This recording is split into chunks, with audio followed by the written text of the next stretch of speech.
오늘 조선 공중비사는 아나무인의 권력을 누리다 유배로 삶을 마친 이숙번 이야기입니다.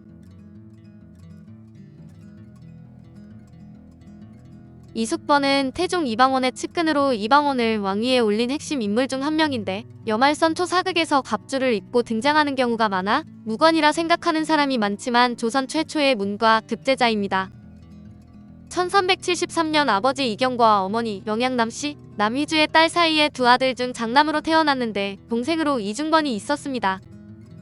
성현의 수필집 용제총화에 따르면 이숙번이 태어나기 전 이숙번의 이부형 윤자당이 7살 때 어머니를 따라 무당에게 운명을 물어보았더니 무당은 동생의 힘 때문에 귀함을 얻을 것이라고 했답니다. 남씨가 과부의 아들이 어찌 동생을 얻을 수 있냐고 묻자 무당은 남씨가 재혼하게 될 것이라고 예언했고 정말로 남씨는 이경에게 제가하여 이숙번을 낳았습니다. 이숙번은 어려서부터 영특하고 지략이 있었으며 기억력이 비상했다는데 1393년 세원으로 조선 최초의 식년시 문과의 경과 7위로 급제했습니다. 민무구와 민무질 형제의 주선으로 맨 처음에 이방원을 만났을 때 자신을 돕겠냐는 이방원에게 그런 일쯤은 손바닥 뒤집는 일보다 쉬운 일이라고 패기 있는 대답을 하여 이방원을 만족시켰답니다. 이후 지한상군사를 지내는 중에 1398년 1차 왕자의 난 때 이방원을 도와 경복궁으로 병력을 출동시켰고 정도전 일파를 제거하는 데 공을 세워 정사공신 2등에 봉해집니다. 오늘날 대통령 비서실의 성격을 띠며 왕명 출납을 담당하던 승정원 우부승지에 제수되었는데 이숙번을 승정원에 배치한 것은 정종을 감시하려는 태종의 계산이라고 보기도 합니다. 이후에도 이방원에 충실한 수족으로서 2차 왕자의 난에 참여하여 좌명공신이 되었고 조사의의 난에서도 진압군을 지휘해 반란군 잔당을 격파했습니다. 태종이 왕이 된 이후 이숙번은 태종과 각별한 사이로서 거의 아나무인의 권세를 누렸고 그 사례들이 실록에 남아있습니다. 태종실록 25권 태종 13년 6월 19일 병인 두 번째 기사 1413년 영락 11년 서전문을 열다. 서전문을 열었다. 풍수학생 최양선이 상서하였다. 지리로 고찰한다면 국도 장이동 문과 관광방 동쪽 고갯길은 바로 경복궁의 좌우 팔입니다. 빌건대 길을 열지 말아서 지맥을 온전하게 하소서. 임금이 그대로 따랐다. 정부에 명하여 신문을 성의 서쪽에 열어서 왕래에 편하게 하였다. 정부에서 이를 상지하는데 옥자가 안성군 이숙번의 집 앞에 옛길이 있으니 적당하다고 말하니 이숙번이 인덕궁 앞에 소동이 있으므로 길을 열고 문을 세울 만하다고 말하며 정부에서 그대로 따랐으니 이숙번을 꺼려한 것이었다. 각 서종으로서 장이동에서 소나무를 심으라고 명하였다. 풍수가 최양선의 상소로 한양도성의 기존 동서 통행로를 바꾸는 과정에서 서문을 새로 만들게 되었습니다. 그러나 새 문 후보지가 이숙번 집 앞 길을 지나가자 이숙번이 압력을 행사해 새 문의 위치를 상황 정종의 궁궐인 인덕궁 앞으로 옮겨버렸는데 이 문은 서전문이라고 합니다. 정종이 바지사장이라지만 상황이자 현 국왕의 형인데 내 집 앞이 조용할 수 있다면 상황 집 앞이 시끄러워도 상관없다는 자세를 유지한 것입니다. 생각해보면 단순히 예의 문제가 아니라 자기 집 앞에 문 놓기 싫다고 상황 집 문 앞으로 바꿀 정도로 힘이 셌다는 것입니다.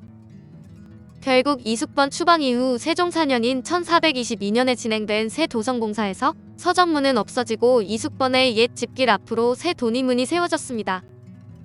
야사에서는 이숙번의 집이 처음부터 돈의문 안에 있었는데 한양의 큰 성문이니 당연히 사람들이 오가고 우마 소리가 들리지만 이숙번은 시끄럽다고 서대문을 틀어막아 버렸다고 합니다. 이 때문에 한양의 백성들은 이숙번의 집을 성문을 막아버렸다며 생문가라고 부르며 손가락질했다고 합니다. 백성들의 원성에 조정해서 새로 성문을 만들어서 불편을 덜어주려고 했는데 어떻게 계획을 짰는지 하필이면 그 문으로 가는 길도 이숙번의 집 앞을 거치게 되었습니다. 그러자 이숙번은 친절하게도 인덕궁 앞에 작은 동네가 있는데 거기가 길을 내고 문을 세우기에 적합하다고 하자 조정이 그대로 따랐다고 합니다. 기록을 따라가면 도성의 기존 동서 통행로가 바뀌면서 기존 서문 대신 정종의 궁 앞길 경로를 따라 세 문이 세워졌다가 다시 세종 때 기존 후보지였던 이숙번 집 앞 경로로 이전된 것입니다.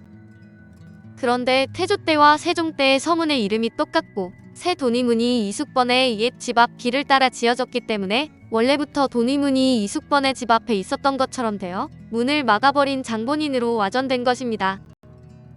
좌찬성으로 있을 때 태종이 정종을 배웅하러 갔는데 이숙번이 하륜과 함께 의정부 관리들과 풍악을 울리는 등 무례한 행동을 하자 사관들은 이숙번과 하륜에게 벌을 주라 간청했고 태종은 만류하였습니다. 이에 화가 난 이숙번은 하륜과 함께 자신들을 탄핵한 사관들을 벌주라고 임금께 청하는 상소를 올립니다. 이숙번의 행동은 임금의 잘못을 직언하는 것은 올바르고 자신들의 잘못을 탄핵하는 것에 대해 벌하라는 어이없는 이중잣대나 다름없어서 정승이었던 성성민과 남재는 동참을 거절했습니다. 하지만 이숙번은 그날 밤 성성민의 집과 남재의 집에 방문하여 상소에 이름을 쓸 것을 반협박조로 재촉했는데 오늘날로 보면 부총리급이 총리급을 호령할 정도의 권세를 지녔다고 볼 수 있습니다. 한두 가지가 아닌 이숙번의 행패는 태종의 귀에도 들어갔지만 공신이어서 그런지 태종은 그때마다 이숙번을 비호했습니다. 그러나 이렇게 이숙번을 매번 감싸준 건 아직 두고 보자는 것이었지. 태종도 자신의 형이자 상왕인 정종에게 오만불손한 이숙번을 좋게 봤을 리 없었습니다. 훗날 이숙번을 숙청하고 난 후 세종에게 절대 이숙번을 복귀시키지 말라고 신신당부할 정도면 왕권 강화에 열을 올린 태종으로서는 이숙번에 대해 단단히 벼르고 있었다고 봐도 무방할 것입니다. 한 번은 맹인중이 사대부 가의 과부와 간통한 일이 있었는데 조정의 여론은 중과 과부 모두 참수하자는 쪽으로 몰렸지만 이숙번은 법에 따르면 곤장을 쳐서 살려줘야 한다고 주장했습니다. 하지만 사안이 워낙 충격적이다 보니 여론이 좋지 않아서 둘 다 참수형에 처해지는데 불만이 쌓인 이숙번은 궁궐에 나오지 않고 태종의 부름조차 무시하여 태종의 심기를 심하게 건드렸습니다. 이후 세자 이재를 찾아가서 여론에 밀려서 사람을 억울하게 죽였으니 이런 미친 짓이 어디 있겠냐며 국정을 비판하다 태종을 간접적으로 비판했고 이게 태종의 귀에 들어갔습니다. 이 사건을 보면 수많은 행패와 폐악질을 부린 이숙번이 의외로 사람 목숨을 소중히 여겨 2명의 처형에 반대했다는 것이 의외입니다. 고작 간통 가지고 사람을 처형하기까지 하는 조선의 법에 충격을 받았다고 생각할 수 있는데 이숙번이 제가녀의 자식이라는 것을 생각하면 가정사와도 무관하지 않은 것으로 보입니다. 아마도 이숙번은 중과 간통한 과부를 보고 아들 2명 딸린 몸으로 아버지와 재혼해서 자신을 낳은 어머니를 떠올렸을 가능성이 높았습니다. 이렇게 아나무인으로 굴던 이숙번의 부귀영화도 결국 끝나고 마는데 1416년은 가뭄을 비롯한 재해 때문에 분주한 시기였지만 이숙번은 병을 핑계로 여러 달 궁궐에 나타나지 않았습니다. 그러자 태종이 그동안 쌓여온 불충 불경들을 끄집어내서 이숙번을 연안부의 농장으로 보내고 공신 노권과 직첩을 회수한 것이 그 시작이었습니다. 이때 정승과 대간이 한몸이 되어 이숙번을 탄핵했지만 이때까지만 해도 태종은 이숙번은 천성이 거칠어 가끔 무례한 짓을 할 뿐이지 나쁜 놈은 아니라는 이유를 대며 추가 조치를 취하지 않았습니다. 그러나 1417년 세자 이재가 근신하던 중 선공감의 비리로 유배되었다가 풀려나온 구종수 형제가 후위를 도모하려고 세자궁의 담을 넘어들어가서 세자에게 주색을 제공했습니다. 비단을 뇌물로 바치기도 한 사건이 일어났는데 세자가 사고를 쳐서 골치가 아프던 태종에게 이 사건은 불을 지르기에 충분했고 구종수 형제는 다시 함경도 종성으로 유배되었습니다. 별일 아닐 수도 있지만 태종이 이렇게 경로했던 이유는 세자에게 뇌물을 주고 후위를 도모하려고 했던 발상 자체였습니다. 그러나 구종수 형제는 유배를 가서도 정신을 못 차렸는지 세자에게 말과 화를 보내달라는 편지를 이숙번에게 보냈다. 그대로 이숙번의 발목을 잡아버립니다. 매번 이숙번을 감싸줬던 태종도 이번에는 즉각 이숙번을 지방에 안치하라는 명령을 내렸습니다. 대간은 과거 민씨 형제들과 이거이 부자의 전례를 생각했는지 이숙번을 죽여야 한다고 주장했지만 태종은 이숙번을 함양으로 유배 보낸 뒤 죽을 때까지 찾지 않는 선에서 마무리했습니다. 태종이 자신의 최측근인 이숙번을 유배 보낸 것은 왕권을 강화하려는 의지에서였다는 분석이 많은데 원경왕 후의 남동생들에 이어 최측근까지도 내친다는 것을 보여주기 위함이었다는 이야기도 있습니다. 역시 말썽이 많았지만 세자와 엮이지 않았고 나이도 많았던 하륜과는 달리 이숙번은 40대의 창창한 나이였고 태종이 죽은 이후 세자를 가지고 놀 소지가 있었기에 숙청의 큰 원인이 되었습니다. 태종은 죽기 전 세종에게 이숙번은 내가 죽더라도 절대로 유배를 풀어주어서는 안 된다고 신신당부를 했다는데 세종은 부왕의 말씀을 충실하게 받들어서 이숙번의 유배를 풀어주지 않았습니다. 그러나 1438년에 홀른 비문 중 왕자의 난을 언급한 내용이 문제가 되자 이숙번이 예전 일을 잘 알기 때문에 세종은 자료 수집 차 잠시 이숙번의 유배를 풀어서 이숙번을 한양으로 올라오게 했습니다. 왕자의 난 당시의 기록이 부정확하고 세종 자신이 아는 일도 많이 누락되어 있었기 때문이었습니다. 1차 왕자의 난과 2차 왕자의 난 모두 핵심적인 역할을 한 사람 중 하륜, 이거이와 이저부자, 조영무, 민무구와 민무질 형제 등 핵심 인물들은 모두 죽은 뒤였기 때문에 살아남은 사람은 이숙번 뿐이었습니다. 그가 하는 일은 매일 경연청으로 출근해서 당시 일을 구술하는 것이었는데 이숙번은 그때도 전혀 예전의 잘못은 뉘우치지 않고 유배에서 풀려난 사람인 것처럼 아나무인으로 굴었다고 합니다. 이숙번은 은근히 세종이 자신을 다시 등용해 줄 것으로 기대했던 것 같지만 그것으로 끝이었습니다. 청취조사가 끝난 뒤 세종은 이숙번의 함양 유배 조치를 풀어 한양 근처인 경기도에서 자유롭게 살도록 조치해줬으나 태종의 유언을 잊지 않고 끝내 정계로 복귀시켜주지는 않았습니다. 이후 이숙번은 건강이 급격히 나빠지더니 고작 2년 후인 1440년에 병으로 사망했습니다. 죽기 전까지 함양 유배지로 돌려보내야 한다는 신하들의 상소가 빗발쳤고 병이 나으면 돌려보내겠다고 무마했으나 이숙번이 끝내 병을 못 이기고 사망했기에 돌려보내는 일은 없었습니다. 이숙번은 조선 최초의 문과에 급제하고 군사에도 밝은 문무겸비의 인물이었으나 태종의 최측근으로서 언행을 절제하지 못하고 결국 남은 생을 유배지에서 보냈습니다. 가족애가 깊은 태종으로선 정종에게 결례를 범한 이숙번이 눈밖에 났었지만 정종의 권위를 굳이 드높일 것도 아니라 유야무야 넘어갔는데 양령은 태종의 영린이었습니다. 아직 젊은 이숙번이 후에 경험이 부족한 새 임금을 쥐고 휘두를 수 있는 권신이 될 여지가 충분했던 것입니다. 하륜은 부패했지만 나이도 많았고 왕권과 왕실에 크게 영향력을 행사하지도 않아 무탈하게 영화를 누렸는데 김영옥과 마찬가지로 이숙번도 화를 자초한 것입니다. 사실 세종의 치세에서 이숙번 같은 타입의 신하는 오히려 방해가 되는 법이었는데 다음은 세종이 이숙번을 평가한 말입니다.